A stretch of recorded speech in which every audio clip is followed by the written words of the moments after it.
What's up, ladies and gentlemen? This is your boy COBstarcraft here, coming back at you with yet another cast. This one indeed is going to be between Monchi and DIMAGA. This is going to be the last game they play, and how fitting is it that they play on Tal'Darim Malta. Both of these players known for their immense macro, and there's no better map in anywhere. Like, there's no better map. Blizzard doesn't even have a better map for macro than Tal'Darim Malta. A matter of fact, I got in a 6-base battle with me and a Terran, and I did end up winning just because of burrowed banelings, which I'd love to see from DIMAGA at some point, but maybe we won't. But we will just have to wait and see. So, I hope you guys have been enjoying my cast. I hope you guys have been checking out all of my casts and subscribing to me on YouTube. It does mean a ton when you do it. And, of course, I love you all madly. You guys are awesome. And COBstarcraft coming at you. Oh, and yes, Wednesday I have a new series called Learning the Ropes. I hope you guys enjoy it. And yeah, I really hope you guys submit some replays. I've been getting new replays, a lot of new replays, and yeah. So Learning the Ropes, it's just essentially I'm going to teach you guys blunders, you know, splendors and blunders, and see what you guys are doing right, see what you guys are doing wrong, see what you can improve on. Really, I'm going to be breaking down gameplay, breaking down timings, breaking down strategies.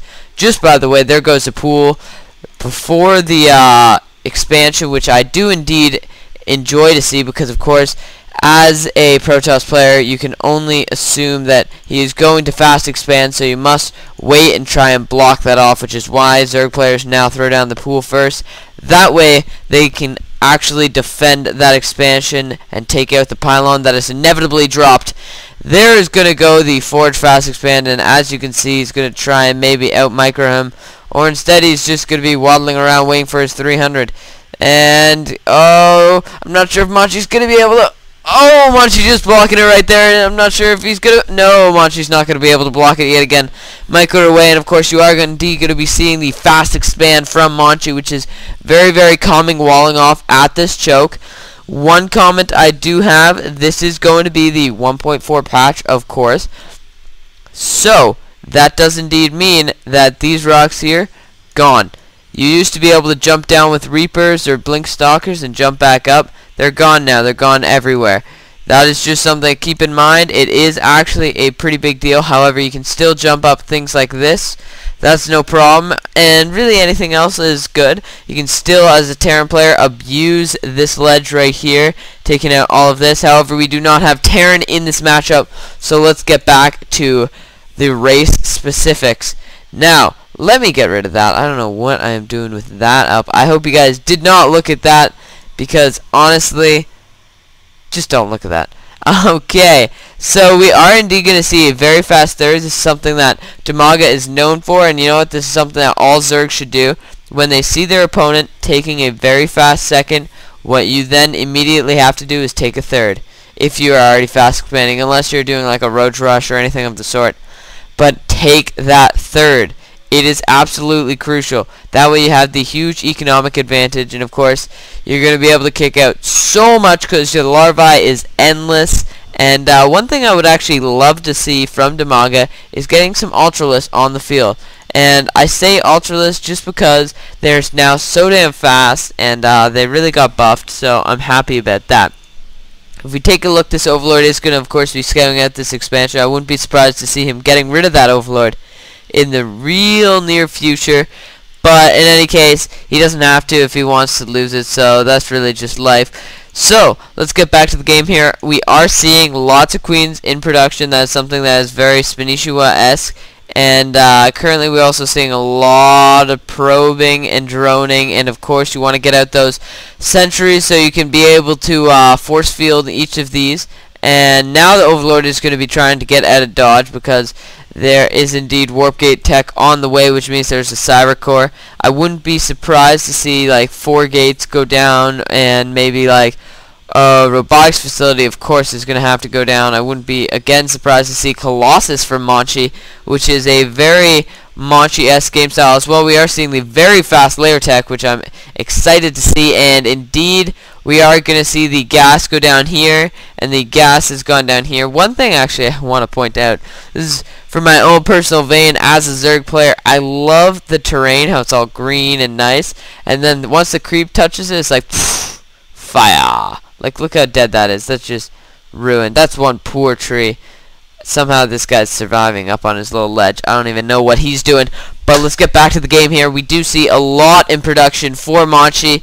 Monchi currently has 4 gates on the way. Like I said, it is a pretty common thing to get 5 gates out, and then of course I am not surprised of course to see that observer, but I wouldn't be surprised to see a warp prism as well, considering their buff. They went from 40-40 to 140, I believe. Yeah, something like that. Like I was saying, good map vision here. I really do enjoy the fact that Zerg has these Zerglings, as you all know, that can run around the map, get scouting info on absolutely everything. One thing I would like to see is some, at very least, like, rallied up patrols to go to here, you know, the whole, every base, really. That's something Zerg players need to do more of. They need to take the map, control it, and make sure that there's no expansions. So currently they're both neck and neck, and if we take a look at the income, even though Dimaga has this third, he's barely ahead, but that lead will slowly creep up as his drone count creeps up, and you can see that it is spiking already. It's only 4 ahead. However, that's going to change real soon, considering he's droning up by 7. Monchi can only drone up bit by bit, and now there is going to be a bit of pressure, and I'm not sure what he's got to defend this. He's got a lot of creep. I know that. He's got 6 roaches on the way, but this could prove to be very irksome for him, considering this is actually going to be a good push with a lot of sentries to deal a lot of force field damage. He does have this observer to push back the creep, and I do like that. He's going to be able to take out most of those one-ling flying over. He actually could put on a lot of damage, but he's actually opting to fall back, and if you think about it, really, that was probably a good idea. He could have put in a bit of damage, but of course, speed has now finished. We're about to have 1-1, and as far as I'm concerned, if you look at the number of roaches he's kicked out and then the supply, he would not have done too well in that battle. But I do like that he's pushing back this creep. That is something that players need to make sure they do against Zerg. As well, if we take a look, we do have the Hydralisk Den finished, not even on the way anymore, and one Ling is going to try and hero it all the way over. And there goes a Overseer, I believe, that contaminated.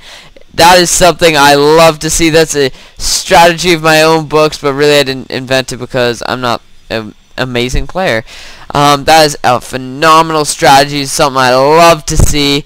When you contaminate things, 30 seconds is like the world. 30 seconds is the thing to do. You want that extra 30 seconds. I do like that we see Psystorm on the way, Psystorm on the way for Monchi. I almost said for Dimaga, which wouldn't be quite correct, but that's going to be very helpful against this Roach Hydra.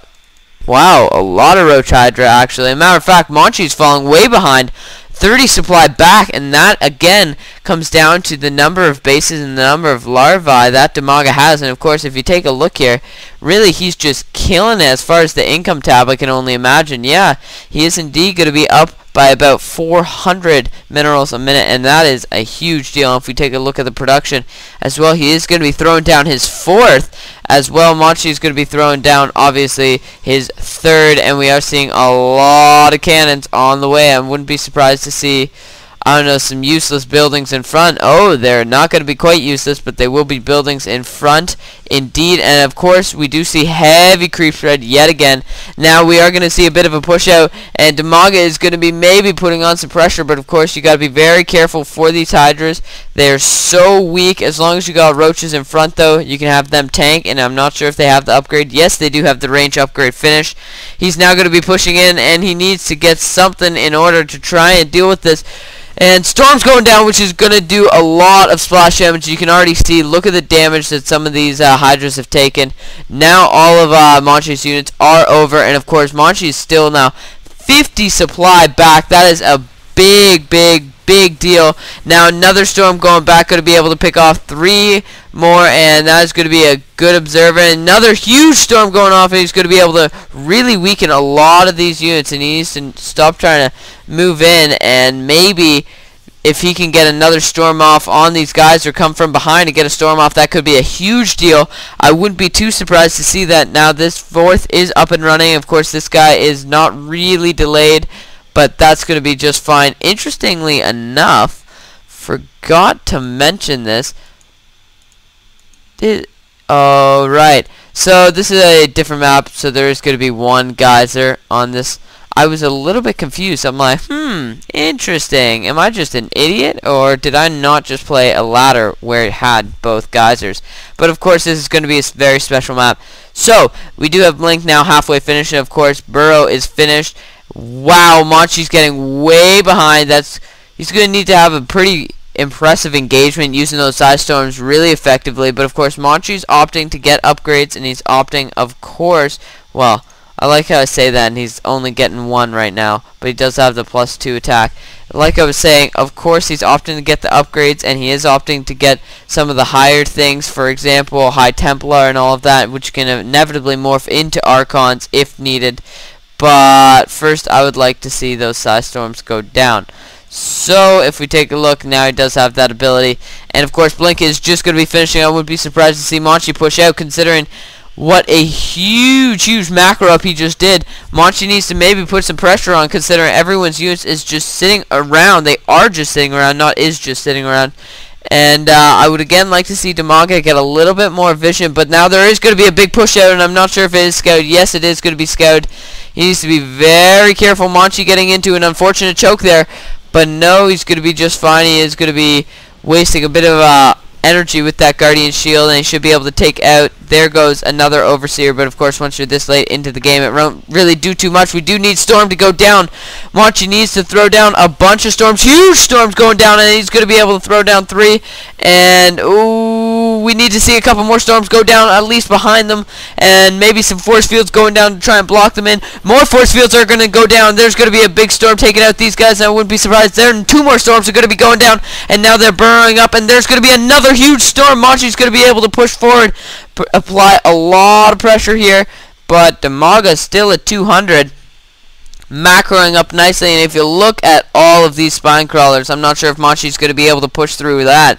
That is a lot of spine crawlers to try and break your way through. I wouldn't be too surprised to see Monchi just back off here. He needs to be very careful. Throw down another storm. That's a perfect choke for a storm if you get good force fields in the back, but Monchi is instead opting to go around, perhaps trying to take out all of these extra bases. He is going to be going for this 4th, and the 5th just popped. No, there's going to be a huge skirmish here. Another storm's going down. So many units falling to those unfortunate storms. Oh, so good. Monchi needs to now try and do a lot of damage, and he is doing everything he needs to. Big blink in, not blink.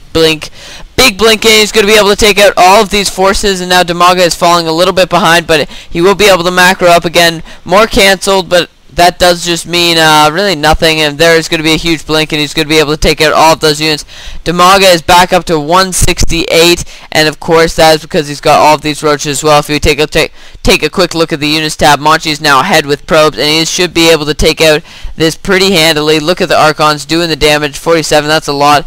And Monchi should be able to see those now. Where's his observer? There's the observer.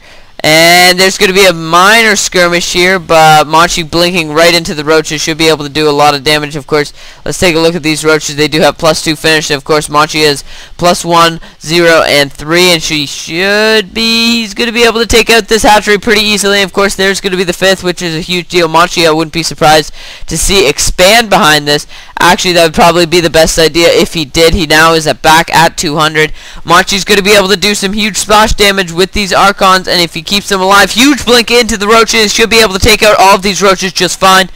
There he is going to be able to take out all but 1, which is going to escape with a measly 1 kill. However, Monchi is going to push in, find a good time to take out all of these burrowing. Huge storms going down in a perfect choke, and Monchi is going to be able to do a lot of damage here, inflicting so much pain. And I wouldn't be surprised to see a storm here as a bit of a defensive storm, and as well a storm here, but Monchi instead opting just to morph a lot of Archons, and he's pushing in right now. I'm not sure if he's going to be able to do all the damage he needs to, although it is looking looking like Monchi has maybe won this game.